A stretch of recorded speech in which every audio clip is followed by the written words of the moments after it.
Hi guys, this is Vitaly with AFT Dispatch and A2C Logistics, and in today's video, I'd like to speak with you about all things economy. But first, roll the intro.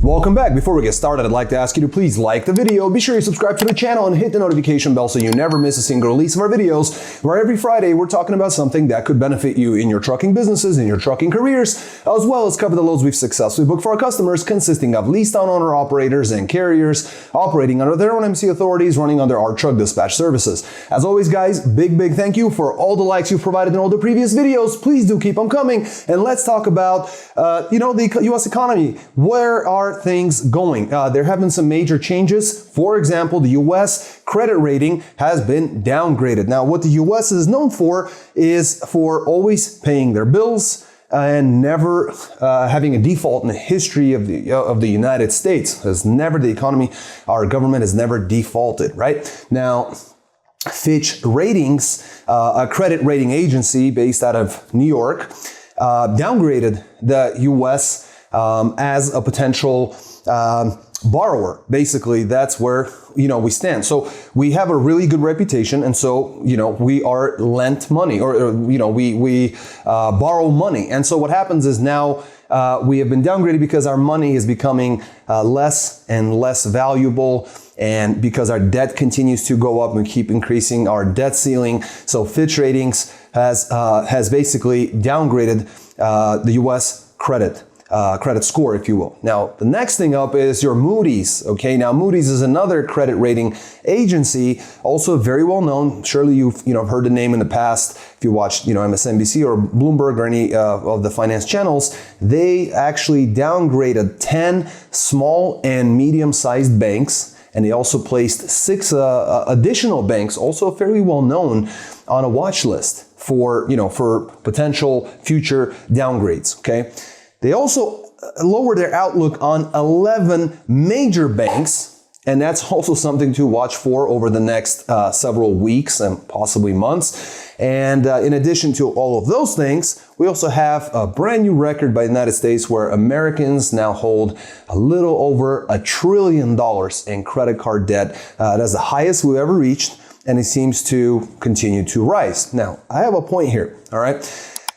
70% of Americans have less than $400 in their savings. So if there is some sort of a medical emergency, they don't have insurance or something like that, that's not getting covered. Less than $400, 70% of the United States. If you have more than that, then you're certainly in the top, right? Top 5%, 10% where you might be, but you're definitely doing better than 70% of American families that are out there.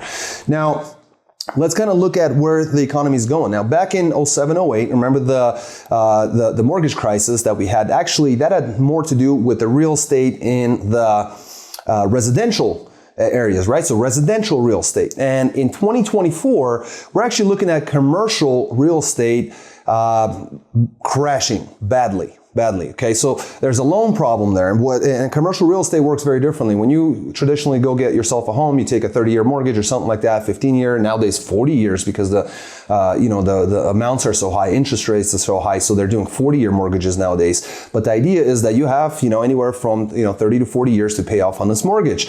And in commercial loans, commercial real estate, it works a little bit differently. First of all, the negotiations and the renegotiations are usually more frequent, and also on the construction side, most companies take a short-term loan, usually about 3 to 5 years.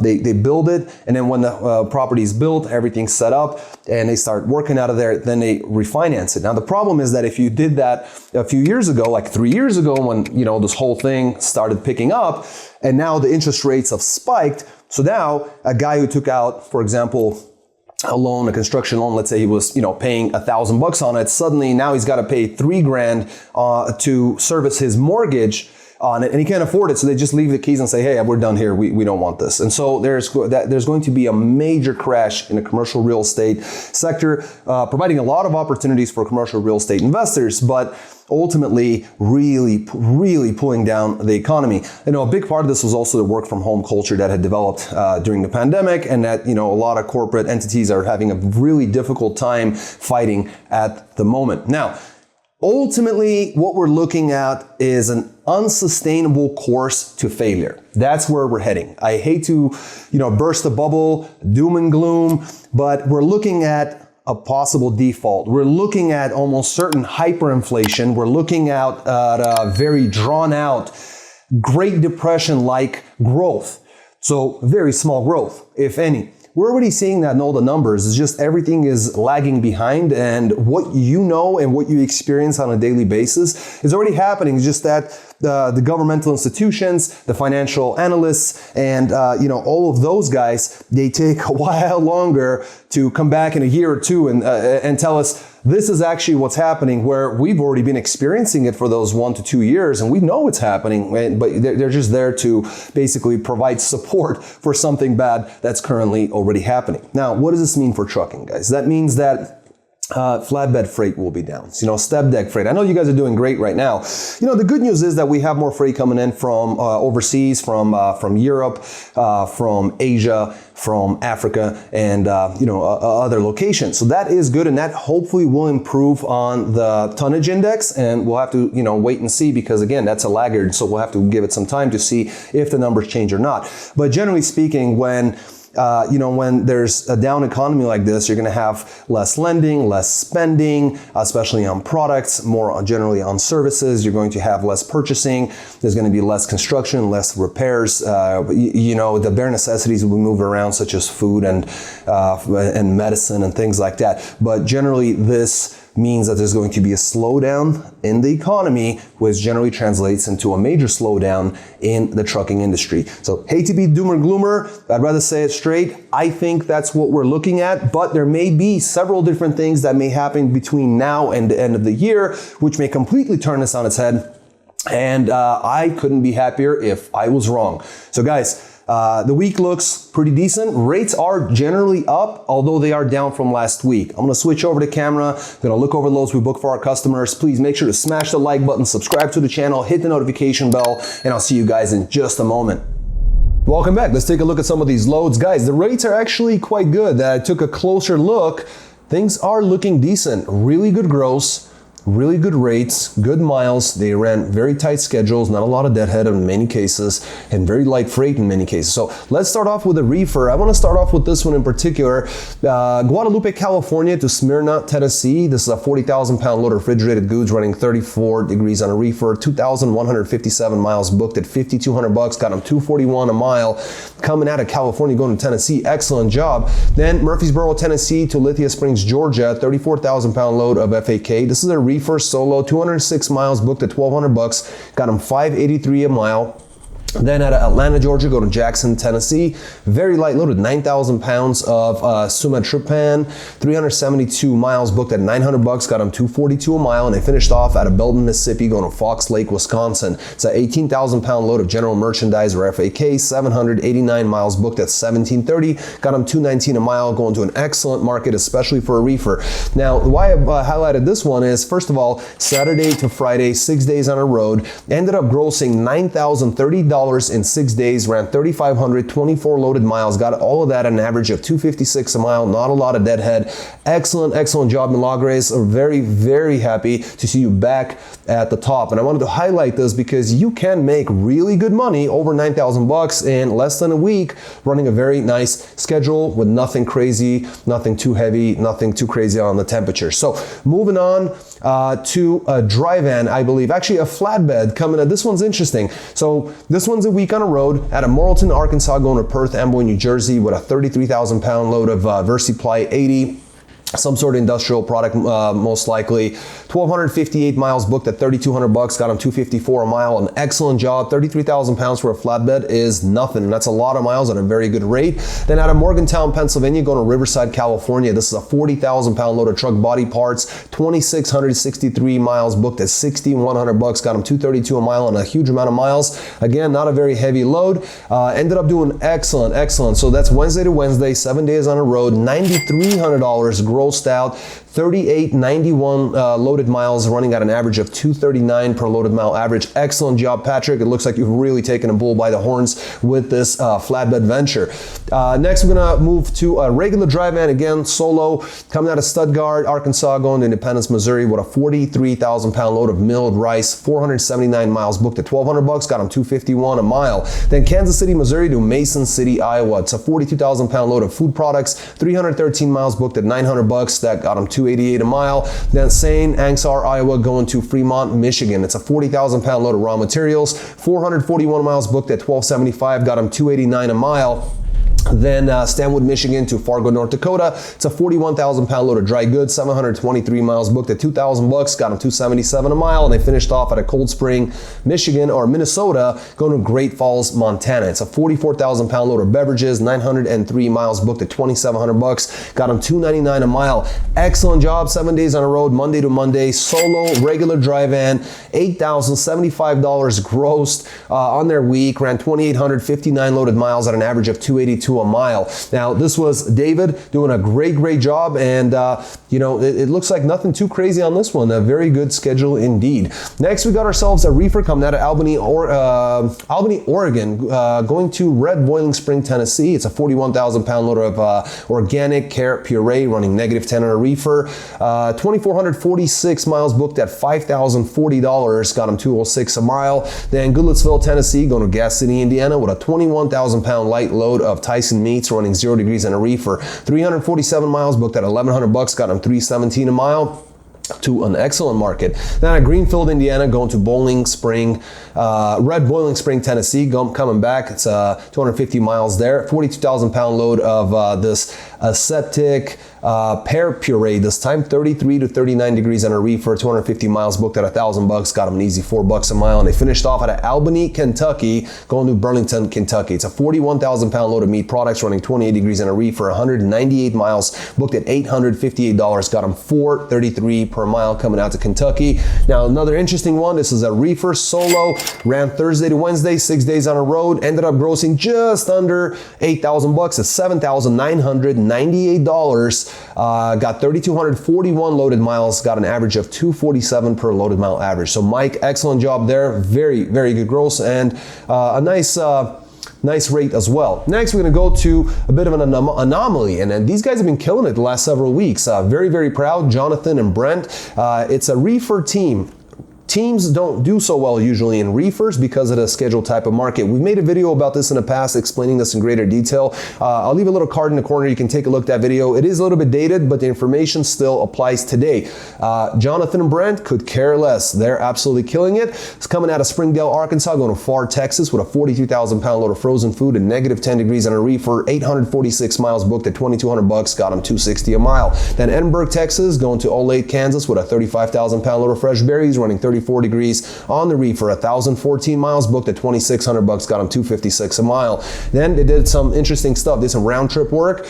Kansas City, Missouri, going out to Sturgis, South Dakota, coming back to Kansas City, Missouri. All the miles are paid for. It was a load of ice coming out to South Dakota, and a load of empty pallets coming back in to Kansas City. It's a 1,460 miles, booked at $3,700, got them $253 a mile round trip. Then they did this interesting thing where they took a load out of Kansas City, a load of ice, probably same facility, -10 degrees, 43,000 pounds. This one went to Rapid City, South Dakota, 707 miles, booked at $2,350, got them $332 a mile. An excellent job, 7 days on the road, Thursday to Thursday, $10,850 gross, ran 4,027 loaded miles at an average of $269 a mile. Guys, excellent job. Jonathan, Brent, killing it. 4,000 miles, $269 a mile loaded. Excellent gross. Very well done. Next, we got ourselves a dry van coming out of Channelview, Texas and Houston, Texas. 2 picks, 2 drops coming out to McDonough, Georgia and Nashville, Tennessee. 20,000 pound light load of dry goods, 1,103 miles, booked at $2,450, got them $222 a mile. Then New Johnsonville, Tennessee to Terre Haute, Indiana. It's 44,000 pound load of dry goods, 274 miles, booked at $800, got them $292 a mile. Then Terre Haute, Indiana, going to Fall River, Wisconsin. It's a FAK load, 38,000 pounds, 349 miles, booked at $9 $9.55, got them $2.74 a mile, going to an excellent market.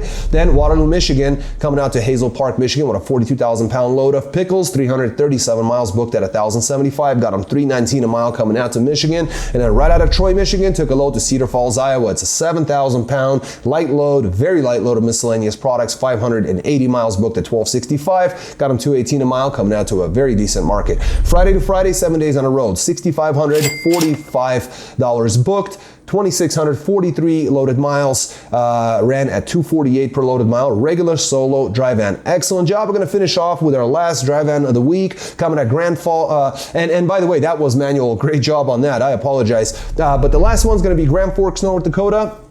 Coming out to Corona, New York, with a 43,000 pound load of flour, 1,532 miles booked at $3,800, got them $248 a mile. Then Hollis, New York, coming out to, looks like Bucharest, Ohio, 35,000 pound load of dry goods, 542 miles booked at $975, got them $1.80. However, out of Marion, Ohio, took a load to Oakland, Kentucky, 44,000 pound load of Corona beers, 342 miles, $950 booked, got on $278 a mile. They finished off at a Bowling Green, Kentucky, coming out to Kansas City, Missouri, an excellent market with a very light load of 6,000 pounds of cola, 535 miles booked at $1,100, got them an easy peasy 206, going to an excellent market. So great job, Reginald. Way to go. So there you have it, guys. You can see our customers are making money. So $7,000, $8,000, $9,000, $10,850 for a team. Solos making as much as teams. Excellent dispatching, an excellent way of moving the trucks around throughout the country.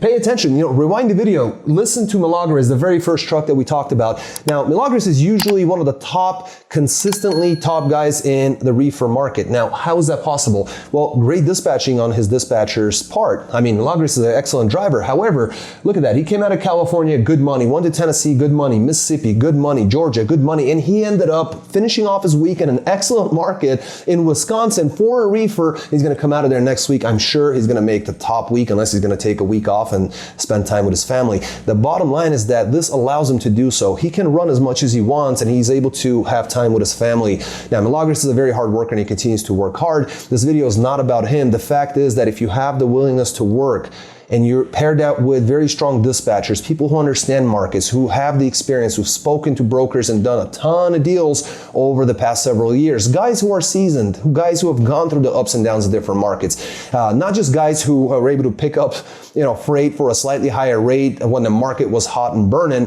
but guys who actually been through difficult times and who know how to talk, how to negotiate, and how to plan the routes so that you have the best possible average under any market conditions. So guys, those are our dispatchers.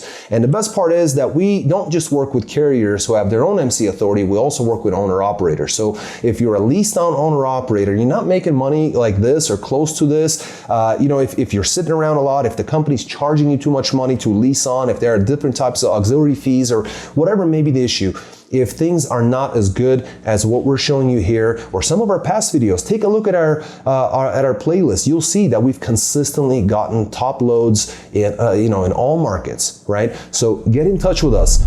Give us a call or text us at 801-448-6363. You can also go to our website at aftdispatch.com. There you will see plenty of information. You can fill out the boxes, whether you're a carrier or owner operator, and we'll send you information over email. We'll get in touch with you. We'll answer all your questions. But the bottom line, guys, you got to work with experienced dispatchers. You have to work with companies that know what they're doing, that have been through different market ups and downs and not just the good times.